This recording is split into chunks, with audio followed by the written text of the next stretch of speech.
Hello and welcome to another episode of Mike and Dave's Hi-Fi Riff. I'm Mike Evans. And I'm David Price. And David, on this week's riff, what are we going to be talking about? We're going to be talking about a Nakamichi BX-150 cassette deck mic. That's brilliant, because we love our cassette decks. We do. I have a very sort of a happy place in my heart for cassette decks. Yes. You know, sort of growing up and being a teenager and, having sort of, starting off with a dual CS505 and evolving to a Riga That's Planet not a 3. cassette deck, Mike. No, turntables.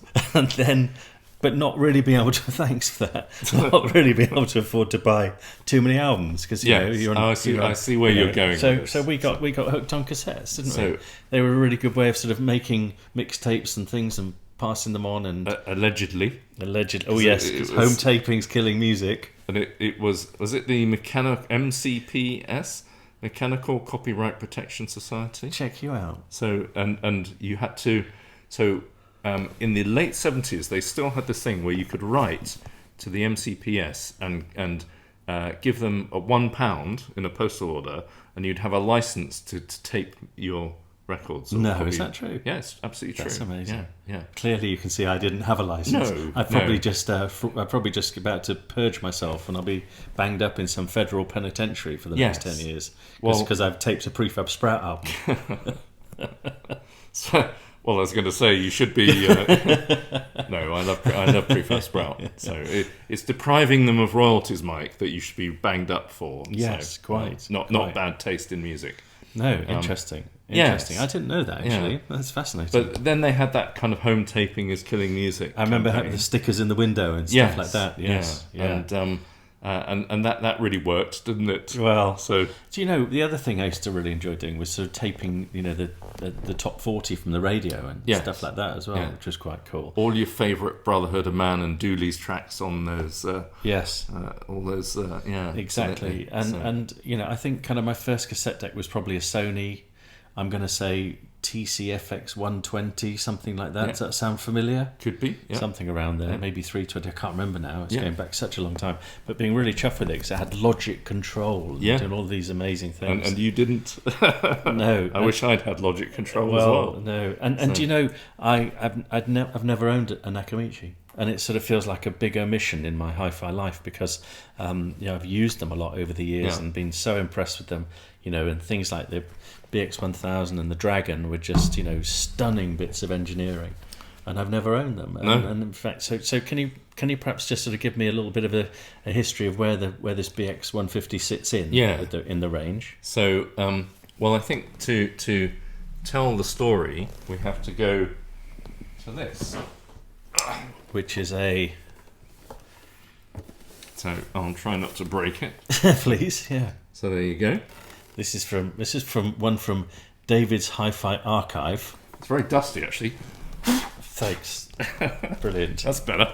Yeah, it's not. Sorry, Mike. I didn't. What can I say? So have you met my mate? So anyway, that's better. Anyway, so what on earth is this? So this is a Sonab C500, and not a lot of people know this, but this was made by Nakamichi. Was it really? It's a 1972, I believe, Sonab. It might be 1973, and I think that Sonab were Swedish, and actually a very interesting company. I'll just do the sockets for you. You've got to show the sockets. So there you go, Mike. Absolutely, just gorgeous. Look at that. I don't know what half of them do. No, well there you go. Sonab. It looks like a sort of cassette deck that's just been bolted onto another box.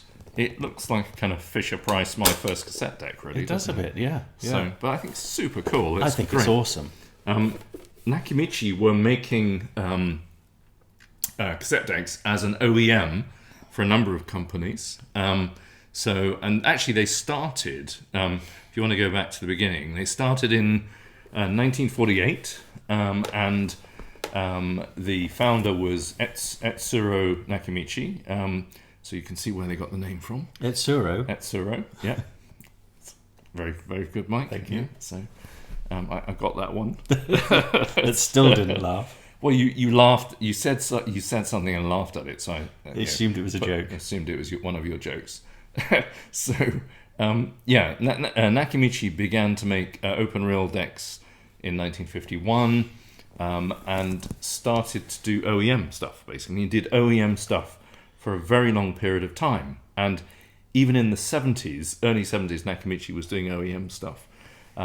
So they really began, I think, sort of 71, 72, and they did stuff for Sonab like this, Goodman's, Sansui, Harman Kardon, and Wharfdale, and Wow. I'm sure there's others that I've missed, which are great. Hi-Fi Rifferati will be leaving in the comments saying, by the way, they also did, X or Y as well. And can I just say that the difference between trying to make a reel-to-reel player sound good and a cassette sound good is marked, isn't it? It's night and day, because cassette is such a tiny, tiny little strip of, of plastic, basically, which you have to get at the right speed and the right pitch and the right place and all of these things. It's a tough ask, isn't it? It's a genius of engineering. What speed does cassette run at, Mike? It runs at feet per second. 1 3/4 inches per second, is it? No, I think it's 1 7/8 inches per second. Okay. It wasn't far out. That's That's be technical 4.75 centimeters per second in new money. And this is a... Nakamichi, that's a proper one. This is gorgeous, isn't it? Yeah. This is a BX-150. So look at that. they started. So that was 1984, I think, and this will be 72. Just 84. So there you go. I think it's 84. Well, look, this is your one. Can I just say, this looks brand new. Yes. Have you just taken this out of the box today? Because it's pretty just much. it absolutely looks Yeah. totally pristine It and is. mint condition. Yeah. It is totally, And it totally beautiful. sounds Look it too at that. as well. That So is just I'll just so press cool. play on that for you. So Wow, look get at that. some Look serious. Look at those. I love those kind meters. of vertical LEDs. Oh, yeah.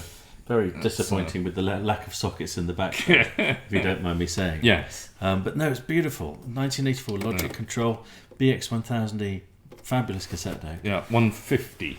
Yeah. Sorry, 150. And, but I wish it was 1,000. yeah. I wouldn't be able to lift it. But if you look at in socket terms, Mike, let's compare the sockets. Okay. So mine's better than yours. It is. Mine's rubbish. So look at this. I've got nothing on mine. So you've just got phono ins and outs. Yeah. And the kind of giveaway, I mean, if you kind of came across one of these or something like it in a second-hand shop, you thought that's a knackered old kind of Fisher-Price cassette deck from God knows way back.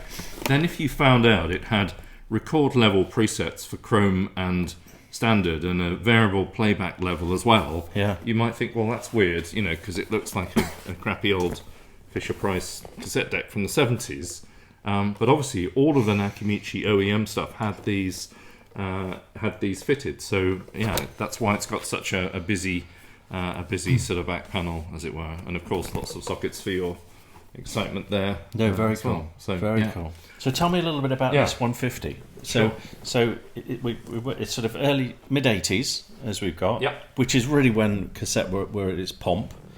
Yes, it was just coming into, I would say. I mean, in terms of sales, I don't know, but I think that we know that in terms of in the UK, sales of pre-recorded cassettes peaked in 87. Okay. And that was kind of ironic because CD had come along and everyone was making a big splash about it, weren't they? Yes. But actually what peaked, really sort of went ballistic was pre-recorded cassette, and that was 87. So the 150 would have been, many people would have bought that as a source component to play, pre-recorded. Simply Red's picture box or something, sure. Sure, or not. Or not, the case in our case, probably. So, so this would have been, why would you have bought this one in 84? I mean, what was Nakamichi's sort of USP would have been for us? So, I mean, we know that obviously we've shown you the sort of very early stuff, the Sonab. Nakamichi then started doing its own branded stuff. I think in 1972 the 700 came out, and then the 1000, which was the sort of big, the big sort of 3-head. They also did a portable 550, which some people say is like the first proper portable cassette deck, like a Walkman Pro, and and then they went through the 70s doing more and more of their own stuff, pretty much ceasing OEM, and then by the late 70s you had the sort of the ZX stuff and the ZX9 and the late 70s, early 80s. So they had this kind of array of expensive, fantastic, flashy, high-end cassette decks. And I think the BX-150 that we've got here was kind of it sort of the sort of high-end Nakamichi, so that's shrunk in the wash, basically. It's got all of the it's got a great deal of the sound quality of the higher end machines, but it's only a single capstan 2-head machine. So they're trying to get most of the performance of the 3-head dual capstans in a much smaller and lighter package, and I think they succeeded. You know? So that's the clever thing about it. It's very refined. It's got logic control. It's got really nice meters and it's got a Dolby B and C. You and I don't use either, do we? But, no. Happy with a bit of hiss, but don't deprive me of my top end. Absolutely. Yeah. But it's got all the bits and pieces you need. But it's not 3-head. It's not dual capstan. But it comes close in terms of performance to the higher end stuff. It's got a frequency response of 20 hertz to 20 kilohertz, but minus 3 dB, which is fantastic, for that period. Sure. Yeah. Sure. I mean, if you think that the older Sonab that I showed you would probably be sort of 13, 14 kilohertz at the top, and that would be regarded as amazing, in 1972. But by 1982, 83, 84, you could do 20 kilohertz, which was the CD's frequency response, basically. So, which is phenomenal when you talk about the limitations of the medium, which we were just mentioning. And if I wanted to buy this, I don't know if you even know the answer to this, but if I wanted to buy this in 84, do you know approximately what this would have been? Yeah, I think it was around 400 quid. Wow, okay. So if we do that in adjusted money these days, yeah, you're probably looking at, I'm trying to work it out myself. Well, it's 1600, I guess. At least, yeah. So it's 1600 maybe. I can't remember exactly how much, but it was basically the general rule with Nakamichis was that you could buy a sort of 3-head dual capstan Pioneer cassette deck or Iowa or something like that, or Sony. Yes. And that would cost the same as a 2-head single capstan Nakamichi. Yes, they were basically very premium, and even though that BX-150 doesn't have an amazing kind of battleship build quality, it only weighs 5.5 kilograms, but it has incredible precision, doesn't it? It really does amazingly feel precise thing, and it looks super smart. It's like you said, it's like a sort of black hole that sucks in all the light on the front panel. It looks really cool. Yeah. Little bit buyer beware here, because they are crikey, knocking on now, aren't they, really? Yeah. And there are a few sort of tatty ones out there. You're very lucky to have an absolutely pristine one here. Yeah. I mean, as I say, it looks like it's just come out the box. Yeah. So, really fab. Have you had this refurbed? Yeah, so I've had it for about 15 years, I think. Have you? And I got it refurbed by B&W, Bowers and Wilkins. Mm-hmm. They're the people who do that now, aren't they? For Nakamichi yes, in the UK? To a much lesser extent than they used to, though. Of course, So basically, Nakamichi UK was formed by John Bowers. John Bowers from B&W in the early 70s became friends with Niro Nakamichi, and basically got the UK distribution of Nakamichi products in the UK. Wow. And at the same time, I think Nakamichi distributed B&W in Japan. Okay. And I don't know how long for, but that's basically how the relationship started. And they were the people who refurbed the... Yes, absolutely. They had full servicing facilities for that. And so, their parts, I think, are scarce now, but some are still available. But as far as the last time I checked, they could still service Nakamichi stuff, assuming they could get the bits. That one was done probably 10 years ago or something. But really nice. Really looks like you've literally just taken it out of the box. we've just had a listen to it on your system number 2. Yeah. Which is, that sounds really wrong, doesn't it? That sounds absolutely terrible. On your second system. Yes. Let's edit that bit. Which is, do you want to just explain what your kitchen system is? Yeah. So I've got a pair of Wharfdale E70s, Which are amazing. Which are sort of quite big. Late 70s era, basically disco speakers. They're sort of yes. They're like British JBLs, really. Sure. And they've been sort of heavily modified, as you'd expect. An amp? Amp is a Sony TAF-70, which is something I like to do for a riff. At some must point. do that. It's a battleship of an amp. Battleship, It and really very technically interesting, and it sounds great. And this was our source component. Yeah. Brilliant. And it was brilliant. It sounded great. It sounded so good. Sounded so good, didn't it? It's just astonishing. Yeah. And Nakamichi never failed to impress me. Well, and as I say, I've never owned one, so I need to put that right while we still can. So there we are. Indeed, but the thing I think about Nakamichi is it's kind of, they've got their fans. I mean, I'm kind of in the middle. So there are people who think the only cassette deck's worth having are Nakamichis. I think that's absolutely wrong. There's some brilliant stuff done by other manufacturers, and I kind of collect cassette decks a bit. So do you really? I know you wouldn't know. I noticed going that to my house. I thought they started to reproduce in your house. It's like walking into Lasky's in 1980, basically. It's parts of my house. I've got lots of good cassette decks from other manufacturers, and they can sound fantastic. And maybe we'll feature those in due course if people are interested. But at the same time, you've got the kind of Nakamichi people who think they're amazing and nothing else exists, and then you've got people who think they're rubbish, they're overpriced, overhyped, etc. I think neither are true. I think that they are great decks.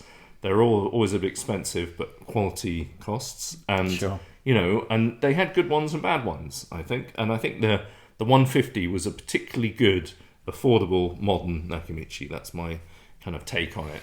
Yes, and I think if you can find one in good nick, then it's a veritable hi-fi gem, isn't it? Yes, and they've got a slightly warmer sound than many of the sort of rival Japanese decks of that time, which could be quite sterile or clinical, compared, like some of the Iwas, which are brilliant, but more kind of mechanical sounding. Whereas the Nakamichi's had slightly warmer sound, I think, and better record replay electronics. It's a classic analog sound, isn't it? It's a lovely warm analog sound, proper old school.